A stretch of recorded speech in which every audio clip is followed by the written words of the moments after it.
जय जगन्नाथ। सकाळर खबर को होम न्यूज आपण को जनाऊँगी हार्दिक अभिनंदन। आसतु किसी गुरुत्वपूर्ण घटना पर नजर पकेबा पूर्व कौन रही ओडिशार लघुचाप स्थिति एवं किपरि 24 तारिख में मुकाबला करिबो ओडिशा एवं पुणी भिजिबो 5 दिन धरी ओडिशा रे भिजिबो लघुचाप वर्षा एवं पूरा वीडियो पर टिके नजर पकेनवा दर्शक बंधु। हाँ दर्शक बंधु 24 तारिख रे बा आज आसुची एक लघुचाप। यही लघुचाप रे सारा ओडिशा रे लागी रहिबो तुहा को तुहा वर्षा सहित 5 दिन काल निर्धूम चेचिबो लघुचाप जनित वर्षा।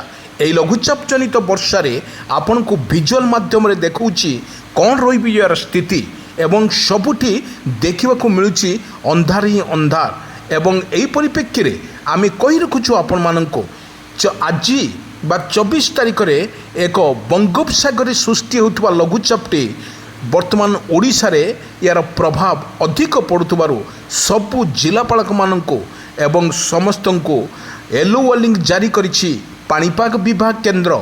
आज आरंभ हेबो लघुचाप जनित वर्षा पाखापाखि 5 दिन ओडिशा रे राज करिवो लघुचाप जनित वर्षा। 5 दिन काल निर्धूम छेचिबो ओडिशा रे लघुचाप जनित वर्षा। आगामी 3 दिन पर सतर्क रुह 11टा जिला को राज्य में 11टा जिला को सतर्क रहिबा को परामर्श देछि आंचलिक पाणीपाग विज्ञान केन्द्र। आगामी 3 घंटा पर्यंत माने जो भली वर्षा रहिबो एवं लघुचाप जनित वर्षा रहिबो 21 जिला को वर्तमान येलो वार्निंग जारी करिछि आंचलिक पाणीपाग विभाग केन्द्र। परामर्श देछि आंचलिक पाणीपाग विज्ञान केन्द्र। वर्षा घड़घड़ी आउ तोफान पूर्वान करिछि कटक गजपति गंजाम जाजपुर केन्द्रापड़ा खोर्धा मयूरभंज नयगड़ा पुरी रायगड़ा सुंदरगढ़ प्रत्येक जिले जदि आम कहिबा प्रबल मात्रा रे वर्षा लागी रहिबो तुहा को तुहा वर्षा सहित वर्तमान लागी रहिबो ओडिशा रे लघुचाप जनित वर्षा। ए लघुचाप जनित वर्षा रे एई जिलार गोटे किंबा 2टी स्थान रे आगामी 3 घंटा मध्य वर्षा घड़घड़ी झटका पवन बहिबार मध्य संभावना अधिक रही जहाँ आकलन कर 30 ରୁ 40 किलोमीटर प्रति घंटा हेबार संभावना रही आपको स्पष्ट करिछि वर्तमान पाणीपाग विशेषज्ञ स्पष्ट करपरी जुलाई 24 बा आज दिन में मध्य किछि जिला को ऑरेंज वार्निंग जारी करिछि पाणीपाग विज्ञान केन्द्र। पाणीपाग विज्ञान केन्द्र कहवा अनुजाई वर्तमान ओडिशा रे प्रबल मात्रा रे वर्षा को नहीं सतर्क सूचना जारी करिछि आंचलिक पाणीपाग विज्ञान केन्द्र।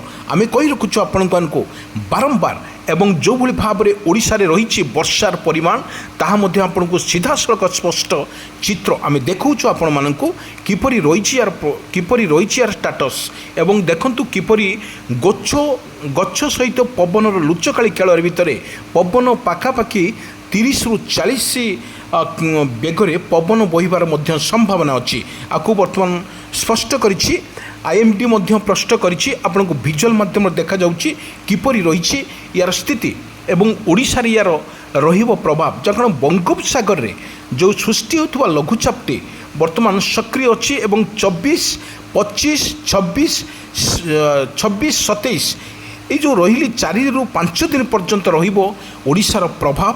यही प्रभाव फल वर्तमान लगातार भाव में आम कही रखुचु वर्षा सहित बिजुली घड़घड़ी मारिबार मध्य संभावना अधिक रही। यही बिजुली एवं घड़घड़ी मारिबार अधिक संभावना थिबारु वर्तमान एसआरसी सिम लोक मानक अनुरोध करी कहुଯାଇଛି आपण लाइटिंग समय बाहर को बाहरंतु ना एवं जो कृषक भाई माने कारण कृषक भाई माने जो आज वर्तमान जो चली चाषर हार्वेस्ट मान जो चली चाष करिवार प्रणाली वर्तमान चाष पर निर्भर करुवा कृषक भाईटी तार चाष पर निर्भर करुवा वर्तमान से क्षेत्र में व्यस्त रोथुवा बेले वर्तमान एसआरसी पक्षर वर्तमान सूचना दी जाइए आपण यही जो आसूची जो लघुचाप जनित वर्षा रे आपण अपेक्षा करंतु कौन रही स्थिति आपण देखिकी बिल को जाहतु या स्पष्ट करिछि। वर्तमान आम अपडेट खबर सामना को आम नहीं वार्निंग जारी करिछि जिला गुड़िक होउछि मयूरभंज केन्दुझर यही 2टी जिले में गोटे किंबा 2टी स्थान में प्रबल अति प्रबल घड़घड़ी सहित पवन होबार संभावना रही। এবং 30 ରୁ 40 কিলোমিଟর ঘଣ୍ଟା প্রতি ହେବାର ସମ୍ଭାବନା ମଧ୍ୟ ରହିଛି। ସେହିପରି ଭଦ୍ରକ ଯାଜପୁରରେ ମଧ୍ୟ ଅଧିକା ରହିଥିବାର ମଧ୍ୟ ସୂଚନା ଦେଇଛି ପାଣିପାଗ ବିଭାଗ କେନ୍ଦ୍ର।